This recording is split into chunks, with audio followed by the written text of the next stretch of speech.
Olá pessoal, muito bom dia. Hoje é 16 de novembro de 2021 e este é o vídeo 62. O assunto desta vez é ilusão de ótica. Vamos seguir este roteiro aqui. Vamos ver o objetivo desse estudo, uma pequena introdução, em quem confiar, a primeira ilusão de ótica, a ótica de Ló, a ótica de Abraão, a ótica de Samuel, visão de Jacó, outras ilusões e uma conclusão. Então vamos ver o objetivo. O objetivo desse estudo é alertar sobre possíveis erros de interpretação, principalmente quando temos que tomar decisões importantes. Agora uma pequena introdução. Ilusão de ótica é uma falsa interpretação, falsa ideia, falsa imagem que o homem faz a respeito de determinada coisa ou pessoa. É um erro e, portanto, deve ser evitado. Às vezes pode ser fatal. Por exemplo, eu coloquei aqui esses dois desenhos. Aqui eu tenho uma seta e aqui eu tenho uma ponta, né? Essa aqui está virada para fora, e essa aqui está virada para dentro. A pergunta que eu faço: qual das duas retas é a maior? Então, se a gente olhar assim sem pensar, a gente pensa que a de baixo é menor, mas é ilusão de ótica. Elas têm a mesma medida. Então, essa seta de baixo, a reta de baixo, se você subir, é exatamente o tamanho da outra. Agora, como tem esse desenho aqui em forma de um V deitado, né, para fora, e esse aqui é para dentro, dá a impressão que essa reta é menor que essa, mas tem a mesma medida. Se você medir aqui, certinho. Então, quando eu pergunto qual a reta maior, no caso aqui as duas retas são iguais, tá? Então eu desenho nas pontas que dá a impressão de que a de cima é maior. Isso é ilusão de ótica. Um outro desenho que eu peguei é esse aqui, Então dá a impressão que aqui é um túnel, né? Que a pessoa pode andar aqui dentro. Na verdade, isso aqui é uma folha de papel, portanto, não é 3D, dá só a impressão. Então a gente tem uma ilusão aqui, de que é um túnel tal, que vai lá para o fundo, mas é apenas uma folha de papel com um desenho. Em quem confiar?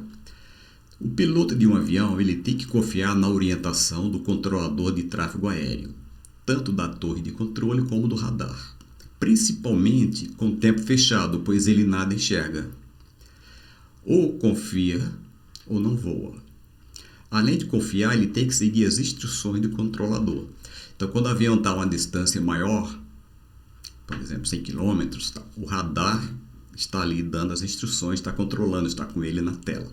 Quando se aproxima da pista, mais ou menos a uns 5 km, aí a torre já assume o controle. E os aviões grandes todos são por instrumento, né? Voo por instrumento. Aqui é o seguinte, eu peguei essa foto, é o aeroporto de Congonhas, essa aqui é a torre antiga. Eu trabalhei aqui no 3º andar, o nome dessa unidade na época era Serviço Regional de Produção ao Voo de São Paulo, abreviado é SRPV-SP, e eu trabalhei aqui 22 anos, de 77 a 99, aqui no 3º andar. Por vezes eu subia lá na torre, até por curiosidade, para ver como é que era o serviço dos controladores de voo. Eu trabalhava na parte administrativa aqui. Então, de vez em quando eu subia, então aqui é o 4º andar, né? Subia aqui. E via como os controladores conversavam com os pilotos. Essa aqui é a nova torre de controle. Então, hoje a torre de controle lá de Congonhas é essa daqui. Então, foi feita uma torre nova. Esse avião aqui está pousando no aeroporto de Congonhas. Só que para ele chegar aqui, nesta posição, ele já passou pelo radar, né? Então, a distância bem maior, o radar controlava, dando as instruções, qual a altitude que ele tinha que estar, a direção, se tem que ir para a direita ou para a esquerda. E quando está próximo da torre, a torre assume o comando, aí manda checar o trem de pouso, né? Se está abaixado. Se estiver muito alto, manda baixar. Se estiver muito baixo, manda subir. Então dá as orientações, né? Tem que ir um pouco para a esquerda, um pouco para a direita. Então, aí ele, seguindo direitinho as instruções do controlador que fica aqui, então ele faz um pouso com sucesso, ok? Então, nós cristãos temos que confiar na orientação do Espírito Santo do Senhor. Ou confiamos ou não chegaremos a lugar algum. O verdadeiro cristão tem que viver pela fé e andar pela fé. Agora, o que é fé? Em Hebreus, capítulo 11, verso 11, temos a definição de fé. Ora, a fé é a certeza daquilo que esperamos e a prova das coisas que não vemos. Essa é a definição que está na Bíblia, no livro de Hebreus, capítulo 11. Mas a fé também é a realidade do que é invisível. A fé é a confiança na lealdade de alguém. E para nós esse alguém é Cristo. Nele podemos confiar 100%. Por exemplo, o piloto de um avião, ele não conhece o controlador de voo, está lá na torre. Mas ele sabe que aquela pessoa é confiável, está ali fazendo o seu serviço, fazendo o seu melhor, então ela tem que confiar. Ok? Então, mesma coisa. No caso nosso, o controlador nosso é Cristo Jesus. Agora vamos ver a primeira ilusão de ótica. Aconteceu lá em Gênesis, capítulo 3, verso 6, a primeira parte. E viu a mulher que aquela árvore era boa para se comer. Então ela viu, o que não devia ver. Ela viu que a árvore era boa para se comer. E Deus tinha dado ordem para não comer da árvore do conhecimento do bem e do mal. Então, Satanás induziu a mulher a cometer esse erro, ou seja, Satanás a iludiu, levou a fazer uma ilusão de ótica, iludiu, ilusão. A ótica de Deus era a seguinte: certamente morrerás, está lá em Gênesis 2,17. A ótica de Satanás foi: certamente não morrerás, está lá em Gênesis 3,4. Então a mulher optou pela ótica de Satanás. Então Deus falou: certamente morrerás se comer daquela árvore. E Satanás: não morrerás, ou seja, o contrário do que Deus falou. Então a morte espiritual veio imediatamente, a física veio posteriormente. O que aconteceu?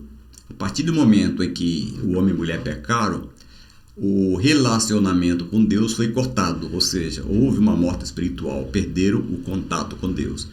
A morte física veio posteriormente, porque eles viveram muitos anos, tiveram filhos e filhas, né? Adão e Eva. Mas a morte espiritual veio imediatamente. Então, essa escolha errada traz más consequências até o dia de hoje para a humanidade. Então, até hoje nós pagamos por causa dos nossos primeiros pais lá no Jardim do Éden.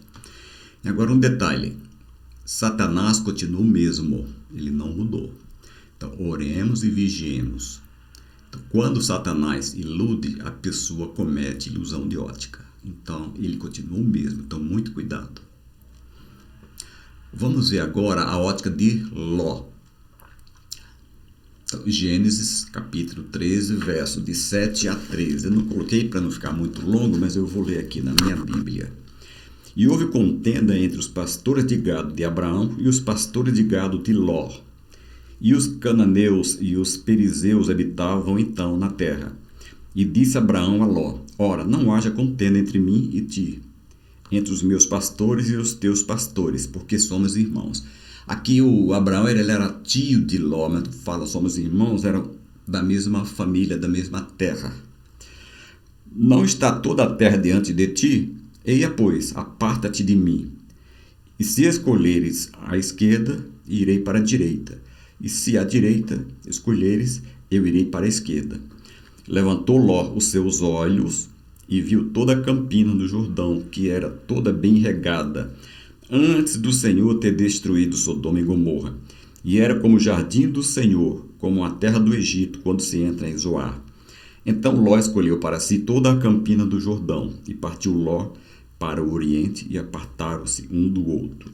Habitou Abraão na terra de Canaã, e Ló habitou nas cidades da campina, e armou suas tendas até Sodoma. Ora, eram maus os homens de Sodoma, e grandes pecadores contra o Senhor. Então ele foi pela vista, pela aparência, mas ele não foi feliz nessa escolha, né? O Ló não foi feliz. Ele viu a aparência, a beleza, a fartura. E o que diz a Bíblia lá em Provérbios 17:1 e depois 19:1? Melhor é um pedaço de pão seco com paz e tranquilidade do que uma casa onde há banquetes e muitas brigas. E aqui a gente viu que as pessoas aqui, no verso 13, eram mal os homens de Sodoma e grandes pecadores contra o Senhor. Foi para lá que Ló escolheu. Para lá que ele foi. O outro versículo aqui de Provérbios 19:1. Melhor é o pobre que vive com integridade do que o tolo que fala perversamente. Ok? Agora, o que aconteceu? Ló foi egoísta e cedeu à tentação. A ótica de Ló foi a seguinte: as vantagens materiais, a cultura, os prazeres compensariam os perigos. E ele achava que tinha força espiritual suficiente para permanecer fiel a Deus. Com isso, Ló trouxe morte e tragédia para sua família. Então, os pais devem ter cuidado para não envolverem sua família em situações semelhantes. Então, nós, pais, avós, nós temos que zelar pela nossa família, pelos nossos filhos. Vamos ver agora a ótica de Abraão. A ótica de Abraão era obedecer à ordem de Deus. Lá em Gênesis 12:3, aqui foi quando Deus chamou Abraão pela primeira vez. 12, verso 3. Sai da tua terra e da tua parentela. Então a ordem de Deus foi ele sair lá da terra de Ur dos caldeus e também sair da sua parentela. Tá? Então Abraão tinha que se separar de Ló. Na verdade, quando ele foi lá para a terra de Canaã, ele teria que ter ido sozinho. Ele levou Ló, o que foi um problema para ele, lá no capítulo 13 que a gente leu. Então ele não deveria ter levado Ló, mas já que levou, ok. Aí chegou o momento que teve que separar-se. Então ele tinha que se separar de Ló, porque sai da tua terra e da tua parentela. E pela fé, Abraão sabia que para onde quer que ele fosse, Deus estaria com ele. Essa mesma fé, Abraão, usou quando Deus pediu Isaac em sacrifício. Então ele levou Isaac, e a gente até já estudou sobre isso. Então na hora H, Deus preparou um carneiro, que berrou, ele olhou, e o anjo do Senhor falou: não faça isso, agora sei que temes a mim. E Deus o honrou sobremaneira, porque ele foi obediente. Ló representa os cristãos que andam pela vista, ou seja, que olha para a aparência. Abraão representa os que andam pela fé. Então são duas óticas distintas aqui. Vamos ver também a ótica de Samuel, o grande profeta Samuel. Está lá em 1 Samuel, capítulo 16, versos 6 e 7. Aí a gente pula para 12 e 13. Aqui foi quando Deus mandou ele para Belém, para a casa de Jessé, para ungir o futuro rei de Israel. Quando chegaram, Samuel viu Eliabe e pensou: Eliabe é um dos filhos de Jessé, que é irmão de Davi, Eliabe é irmão de Davi. Com certeza, este aqui é o que o Senhor quer ungir. Isso aí foi o pensamento de Samuel. O Senhor, contudo, disse a Samuel: não considere a sua aparência nem a sua altura, pois eu o rejeitei. Então aqui, por um pouco de tempo, Samuel cometeu uma ilusão de ótica. Ele pensou que era Eliabe, e Deus falou não. O Senhor não vê como o homem. O homem vê a aparência, mas o Senhor vê o coração. Agora vamos lá para o 13. Então Jessé mandou chamá-lo e veio. Aqui, no caso, mandou chamar o último filho, que já tinha passado todos os outros. Ele era ruivo, de belos olhos, de boa aparência. Então o Senhor disse a Samuel: é este, levante-se e unja-o. Samuel então apanhou o chifre cheio de óleo e ungiu na presença de seus irmãos. E a partir daquele dia, o Espírito do Senhor apoderou-se de Davi. Então veja, a primeira ilusão que Samuel teve é que seria Eliabe. Aí Deus falou: não é esse. Veio o segundo: não é esse. Até que vieram todos, e quando chegou então Davi, Deus falou: é esse, levante e unja. Então Davi foi o segundo rei de Israel, substituiu Saul, que Deus havia reprovado. A ótica do homem está voltada para a aparência exterior. No caso lá desse texto que a gente leu, ele estava olhando Eliabe. A ótica de Deus está voltada para o coração, ou seja, Davi. Então ele olhou o coração de Davi. Inclusive Davi é conhecido como o homem segundo o coração de Deus. Deus sonda os segredos do nosso coração. Então, aquilo que a gente pensa, aquilo que a gente faz, pretende, Deus está sabendo. Então, Samuel teve ilusão de ótica por pouco tempo, como eu falei. Como Samuel era servo do Senhor, ele não se precipitou, apenas pensou em seu coração, né? Ele pensou que era o Eliabe. Mas quando Deus o repreendeu, ele logo aceitou e permaneceu obediente até o fim. Ele corrigiu o seu erro quando ungiu a Davi. Então não vamos ser precipitados, vamos aguardar a orientação do Espírito Santo para não cometermos nenhuma ilusão de ótica. A visão de Jacó. Então Abraão teve Isaac, Isaac teve Jacó, Jacó teve 12 filhos, cada filho formou uma das tribos de Israel. Vamos aqui, Gênesis capítulo 28, versos 12 e 17. E teve um sonho no qual viu uma escada apoiada na terra, e o seu topo alcançava os céus. E os anjos de Deus subiam e desciam por ela. Teve medo e disse, isso é Jacó, né? Temível é este lugar, não é outro senão a casa de Deus, esta é a porta dos céus. Então, esta visão não foi ilusão de ótica, os anjos do Senhor realmente estavam ali, subiam e desciam. Então, Jacó, ele estava deitado, eu até peguei uma foto aqui, ó, deitado, usou uma pedra como travesseiro e ele sonhou, e nesse sonho ele teve uma visão, uma escada que ia daqui da terra e o topo no céu. Os anjos subiam e desciam, subiam e desciam. E ele falou, na outra versão, quão terrível este lugar, este não é outro senão a casa de Deus e a porta dos céus. Então, o que Jacó viu não foi ilusão de ótica, ele teve uma visão e realmente os anjos do Senhor estavam ali. Deus permitiu que ele tivesse esta visão. Outras ilusões. Deixa eu ver aqui. Outros homens de Deus tiveram visões celestiais, como Isaías, João, etc. Por exemplo, Isaías, no capítulo 6, ele teve aquela visão, né, dos serafins, tá? Lá no templo, eu falei que era o templo de Salomão, eu já dei um estudo sobre Isaías 6 também, né? E os serafins, lembra dos serafins veio, pegou um tenaz, pegou uma brasa, tocou os seus lábios. Então, essa visão que Isaías teve não foi ilusão de ótica, foi uma visão real. Deus trouxe um pedacinho do céu para Isaías ver. Ele estava na hora certa, no lugar certo, ou seja, na casa do Senhor. João, grande apóstolo João, lá na ilha de Patmos.